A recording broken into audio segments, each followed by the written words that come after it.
Alright, what's up guys? My name is Zach and the RX-7 is in the garage. We are working on the 85 RX-7 again. But the reason I'm smiling like an idiot is because today is September 1st and it was really hot today, but it started to cool down. And having an FB RX-7 to work on in the garage in the fall is starting to start. It's starting to get cooler at night, and it just brings me back to when I bought my first car, which was September 20th, 2015. So really feeling those throwback memories right now, which is just the coolest thing in the world, and I have yet another RX-7 to work on in the fall.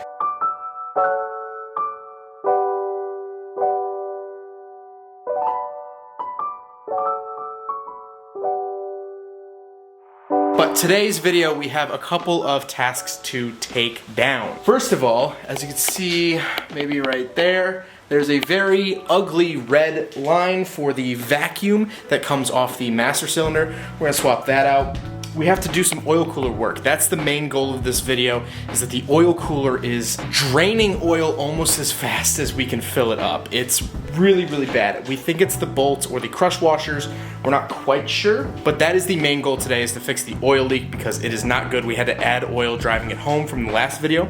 And just to clarify, or just to fill you guys in, we drove the car home in the last video, and then the next morning I drove it to brunch with our good friend Alex. He brought his RX-7. Here's some pictures. It was a super great time, cars driving great.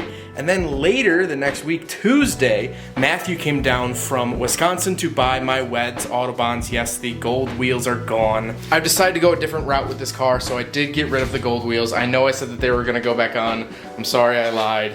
I didn't lie, I just changed my mind. But he brought his FB, so I actually drove that. It was a carbureted 13B car, which was really interesting, really responsive, and I actually really enjoyed it. But yeah, so there are some pictures from that. But oil leak, couple little tidy things. Not gonna be a monumental video, but definitely just some cleanup and just enjoy some fall FB RX-7 vibes because, man, it's been almost 6 years of doing this. I love it more every day. However, this car, I would say, is officially an Illinois resident driving on Illinois roads, so these Texas stickers have gotta go.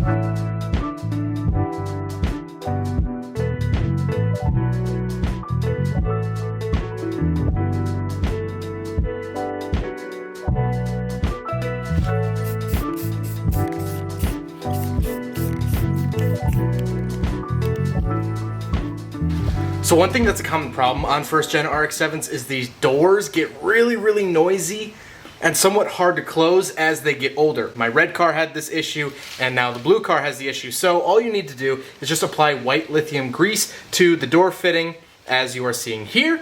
And here's the before.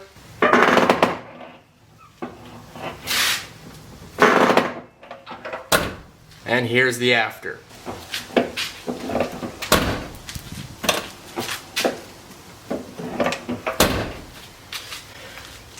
If your first gen RX-7 is doing that, just apply some white lithium grease to the actual hinge inside the door and it'll go right away, make the door close so much better. Like I said, I did this with my red car, and I actually did like an advertisement way back in the day. So this is a Rotary Life throwback to owning the red car. Does this ever happen to you?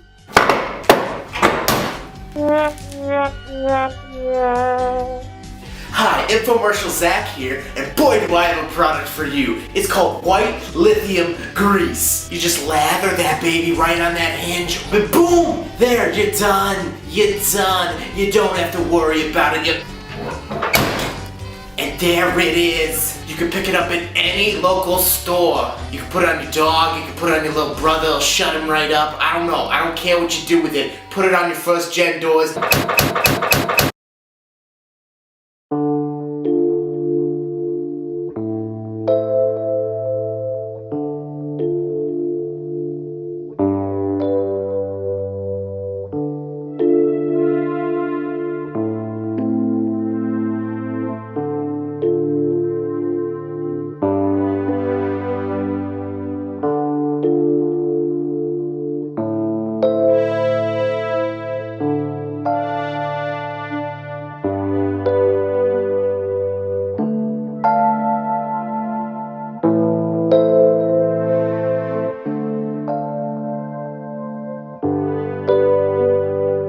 So, we identified the leak thanks to Alex, and Brendan stopped by as well.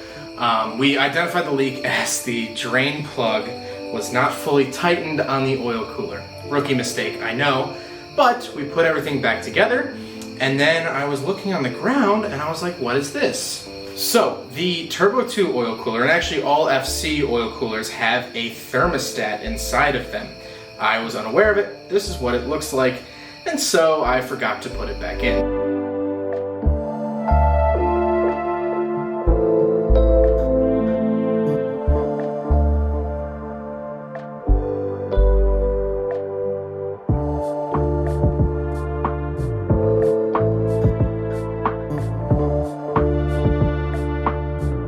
So my friends have now left. It's almost 9 o'clock. I gotta run out. I'm gonna go grab an oil filter and just do an oil change on the car. Might as well. While I'm doing that, I'll take the drain plug out and put the thermostat back into the oil cooler. So it's unfortunate. I thought I was done for the night, but that's just how RX-7s go. It's a nice night outside. Temperature's great. I'm just gonna go run and get an oil filter, do an oil change, and put it back all together. So always something fun with a Rotary.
So, the rest of this video is going to be a little bit all over the place. So, grab a drink. If you've made it this far in the video, please leave a comment of just what's in your cup.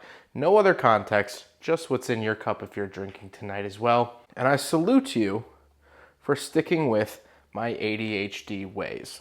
So, the car was having a little bit of trouble after we fixed the oil leak. At about 5,000 to 5,500 RPM, the car started to cut out, started to lean out according to the AFR, which is not good at all. On top of this, the fuel pump was really, really loud, and it was getting louder and louder and louder. So I took the car back to Adrian's shop for Adam to take a look at. It was $7. You get from AutoZone, yeah. As soon as he said it, I was like, just get like 2 push lock fittings and get an Amazon filter. That's what I'm running on my car. Why are you recording? If we really wanted a fuel filter, we could just go to O'Reilly's and just grab a random fuel injection fuel filter. You know what? They have that fucking like they have that boomer Ford Ranger. I think I used a Ford Ranger one on the last FB that I worked on. but I don't know. Like if you go to O'Reilly's, they have this wall. Yeah, it's the boomer wall. It's the boomer wall. Ain't nothing tuner about it. There's fucking card shit. It's the boomer wall. It's all the Edelbrock and... Yeah, it's a bunch of Edelbrock shit, fucking heat ramp, spark plug wires, high performance MSD spark plug wires. I always wondered why the fuck O'Reilly's had that. I don't have a mustache anymore, which is pretty sweet. I still think Could have fooled me. kept the beard. Nah. Should have kept the beard. No, his No. beard is too patchy. Nah. I can't grow a beard, that's the The thing. beard looked great. No, It didn't look good. It didn't look good. Zach with a beard unironically looked like one of those like Cheeto eating fucks that like shit posts on like Facebook and shit. He still does that anyways. I know, but like you don't want to let This is an people angle, know. I tell you what. Ooh, baby. You don't want to let people know that that's who you are. Like with this, a dude walks up to me, right? That's probably why the guy didn't call him to interview the McLaren that we saw at the Metro. You know, the guy, he rolled up, he's like, who is this dude? This guy looks like he lives in his mom's basement. What? No. What's up? Kind of glad we put the fuel filter in here. Is it full? Yeah. Really? Yeah. All right, is it clogged? Well, yeah, it's full. Possibility. Nah, it's a problem. You're gonna have to get down here and look at it, but just Look up. Is the it looks like a zoom coffee. in, zoom in, zoom in. I can't zoom at all. It What the looks fuck kind of camera? It's not a zoom camera. Oh my god, It you got looks like scammed. Cappuccino. You just got scammed, bro.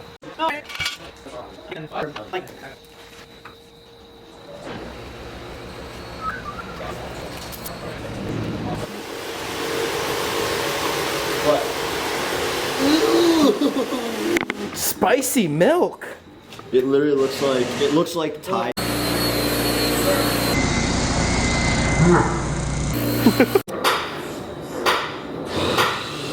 Good soup.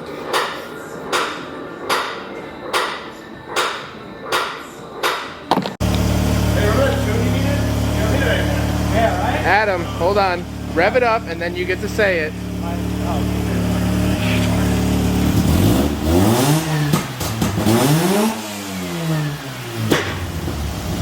My name's Adam, not Nick. He doesn't have instrument cluster lights. So you're gonna fix that? Trying.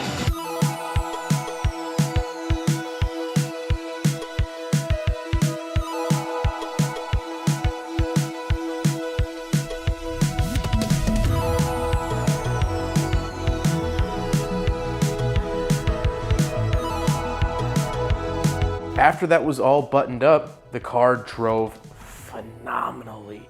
You should have seen the smile on my face when I took it out. And so, the car was home free. Another thing that Adam did was he fixed the gauge cluster lights. The cluster was not lighting up and it was actually a bad dimmer switch inside the car. So we kind of jumped the dimmer switch and I have gauge cluster lights again.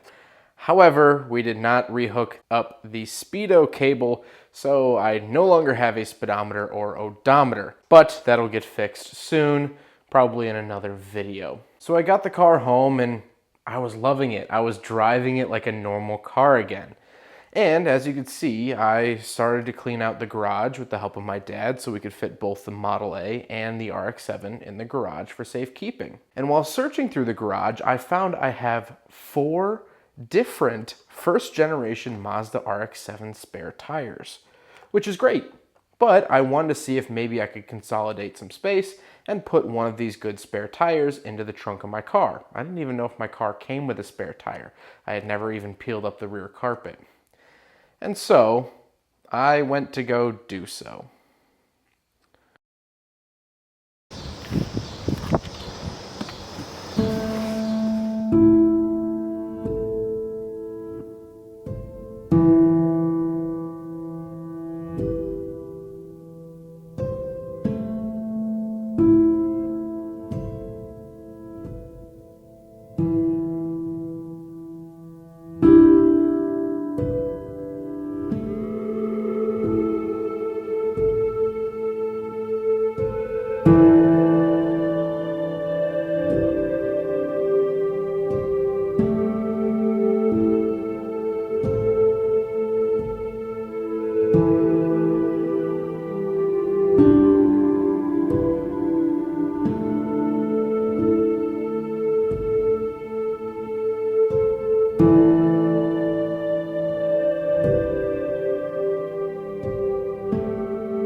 So that's where the rear hatch is remaining right now. The actual wheel well is bedline. It actually solidified this time. I had really bad luck with bed liner in the past, but it actually seemed to work here on the spare tire well. And so I do need to do a little bit more peeling, a little bit more fixing back there. But for now, at least if it does leak back there, it won't continue any rust.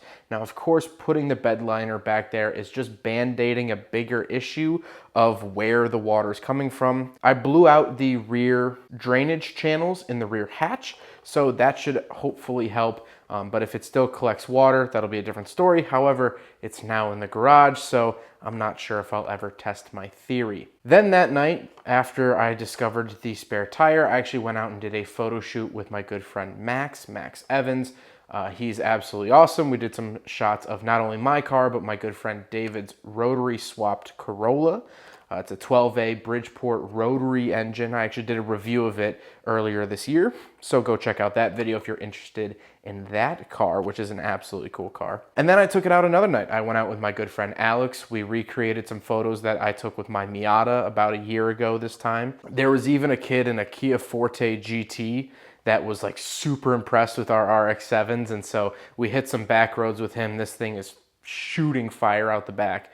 Absolutely love that. Then even today, I took it to go do my reviews today, as well as I filmed a video with a 858 mile first generation Mazda RX-7. That's what you're seeing on screen right now. And that video is actually already up on the channel. You can also go check that out right now as well. Car did phenomenal today, drove great.